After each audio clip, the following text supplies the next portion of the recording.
Imagine building a house starting with the roof, no foundation, no walls, just a beautiful roof floating in the air. Sounds stupid, right? That's exactly how most people invest their money. They buy stocks, ETFs, crypto, and whatever is trending. While the base of their financial life is completely unstable, then one small emergency hits, everything collapses, and they wonder why investing never worked for them. Today, I am going to show you the smartest order to invest your money, step by step, so your finances actually stay standing instead of falling apart every few years. I spend an unhealthy amount of time thinking about money, and not just investing, but why people keep restarting from zero even though they read doing all the right things. And the answer is almost never income. It's order. People want the exciting part first. They want growth before stability, returns before protection, and that backwards thinking quietly destroys progress. Before we move forward, quick favor, if you haven't subscribed yet, please do. It really helps support the channel and lets us keep making content like this. Let's start with the step nobody wants to hear about, but everyone needs. Before you invest a single dollar, you need an emergency fund. Not because emergencies might happen, but because they always do. Cars break down, medical bills show up. Sometimes jobs become unstable. Sometimes you change roles, switch companies, or realize your employer isn't the right long-term fit anymore. You might even have clashes with management, layoffs you didn't expect, or benefits that change overnight. That's exactly why understanding this order matters. And without cash set aside, every one of those moments forces you into terrible decisions. You're not selling because it's smart, you're selling because you're cornered. You end up pulling money out of investments at the worst possible time, usually when markets are down and fear is high. Years of patience can disappear in a single rush decision, and then investing gets blamed, even though the real problem was never the market. It was the lack of a buffer that should have been there from the beginning, or going into high interest debt just to survive. An emergency fund isn't about earning returns, it's about buying yourself peace and control when you know you can handle surprises. You stop panicking and start thinking clearly. Instead of obsessing over a huge number, build it in stages. First, save your first $1,000 as fast as possible. That alone covers most small emergencies. Then work toward 1 month of living expenses. After that, aim for 3 months. If your income is unstable or you're self-employed, you may need more. This step is the foundation. Without it, everything else is shaky. Once that base is in place, the next step is eliminating high-interest debt. And this is where a lot of people get uncomfortable because they want to believe they can invest their way out of debt. You can't. If you're carrying credit card debt charging 18 or 20%, that debt is growing faster than almost any investment you could reasonably expect.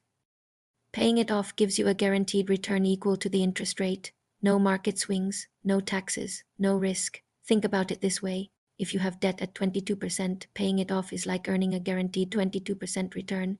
Even legendary investors don't average that. Investing while carrying high interest debt is like trying to sprint while dragging a heavy chain behind you. You're moving, but you're wasting energy. The smartest move is simple. Clear every debt you have, starting with the most expensive one, and don't stop until they're all gone. Now, there is one exception before all debt is fully eliminated, and it's too important to ignore. If your employer offers a retirement match, you take it. This is not a normal investment. This is free money. A 50% match or a 100% match is an instant return most people will never see anywhere else. Ignoring it is like walking past cash on the ground every paycheck.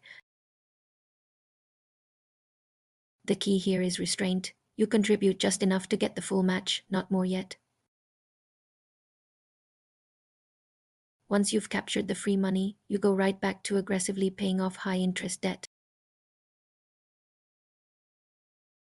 Also, make sure you understand vesting rules. Some employers require you to stay a certain amount of time before the match is fully yours. But even with vesting, this step usually makes sense. Once you have an emergency fund, no high-interest debt, and you're getting your employer match, congratulations. You've built something most people never do, a stable financial base. This is where investing actually starts working the way people expect it to. Now we move into tax-efficient growth. The next step is maximizing your personal retirement account. The reason this comes before adding more to your employer plan is control. Personal retirement accounts usually give you more investment choices and much lower fees. Fees don't feel painful in the moment, but over decades they quietly steal tens of thousands from your future. A 1% fee difference may not sound like much, but long term it's massive. Low cost funds, long term thinking. This part isn't exciting, but it's powerful. After you've maxed your personal retirement account, you can go back and increase contributions to your employer plan beyond the match. This is also where you need to decide between traditional and Roth options. Traditional accounts lower your taxes today but are taxed later. Roth accounts are taxed now but grow tax-free forever. If you're early in your career and earning less, Roth often makes sense. If you're in your peak earning years, traditional contributions may reduce your current tax burden. If you're unsure which one is best, splitting your contributions between both can give you flexibility and more control later on. If you have access to a health savings account, you're holding one of the most underrated tools in personal finance, not because it's complicated, but because most people completely overlook how valuable it can be long term. A health saving account is like a retirement account on steroids. Contributions are tax deductible. The money grows tax-free, and withdrawals for medical expenses are tax-free, even in retirement. No other account offers all three benefits. A smart strategy is to pay current medical expenses out of pocket if you can afford it and let the H's of money stay invested. Keep your receipts. You can reimburse yourself years or even decades later, tax-free, after you've maximized all tax-advantaged accounts. Only then do taxable investment accounts come into play. This is the step most people want to start with, but it's actually the final layer. Taxable accounts offer flexibility, but they come with tax drag.